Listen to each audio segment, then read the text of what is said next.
Ambati silks Kanchipuram sorry store now in Vijayawada. Exclusive పట్టు saris, సల్వాస్ and lehengas. యుద్ధ రంగంలో ఆయుధమే ప్రాణం, కానీ ఆ ఆయుధమే మోసం చేస్తే సరిగ్గా ఇదే పరిస్థితి ఇప్పుడు ఇరాన్ ఎదుర్కొంటుంది.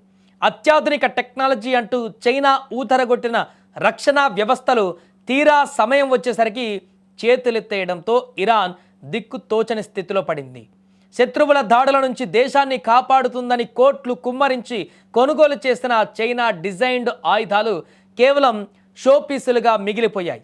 అమెరికా, ఇజ్రాయెల్ వంటి అగ్రరాజ్యాల మిసైళ్లను అడ్డుకోవడంలో చైనా అందించిన HQ-9B డిఫెన్స్ సిస్టమ్ దారుణంగా విఫలమైంది.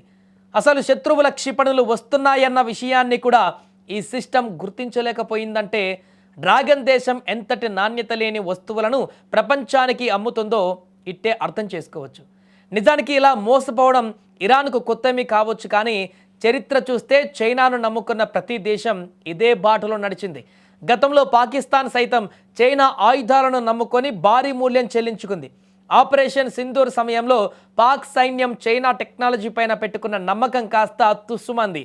యుద్ధ విమానాల దగ్గర నుండి మిసైల్ డిఫెన్స్ వరకు అన్నీ మొరాయించడంతో పాక్ అప్పట్లో పీకల్లోతు కష్టాల్లో మునిగిపోయింది. ఇప్పుడు ఇరాన్ వంతు వచ్చింది. ఇరాన్ పాలకులు చైనాను ఒక ఆపద్బాంధవుడిగా భావించారు, కానీ యుద్ధ మేఘాలు కమ్ముకున్న వేళ ఆ బాంధవ్యమే ఇరాన్ పాలిట శాపంగా మారింది. శత్రువుల దాడులకు ఇరాన్ సైనిక స్థావరాలు ధ్వంసమవుతుంటే చైనా ఇచ్చిన రాడర్లు మాత్రం నిమ్మకు నీరెత్తినట్లుగా ఉండిపోయాయి. కేవలం ఇరాన్, పాకిస్తాన్ మాత్రమే కాదు, వెనజులా అధ్యక్షుడు మడురో కూడా జనవరిలోనే చైనా ఆయుధాల పనితీరు చూసి షాకు గురయ్యారు. చైనా తన ఆయుధాల గురించి గొప్పగా ప్రచారం చేసుకుంటుంది, కానీ వాస్తవానికి అవి అమెరికా లేదా రష్యా ఆయుధాల దరిదాపుల్లో కూడా ఉండవని ఈ వరుస ఘటనలు నిరూపిస్తున్నాయి. పాకిస్తాన్ ఒకప్పుడు చైనా వెంటే నడిచి తన రక్షణ వ్యవస్థను భ్రష్టు పట్టించుకుంది. ఇప్పుడు ఇరాన్ కూడా అదే దారిలో వెళ్ళి భారీగా నష్టపోయింది.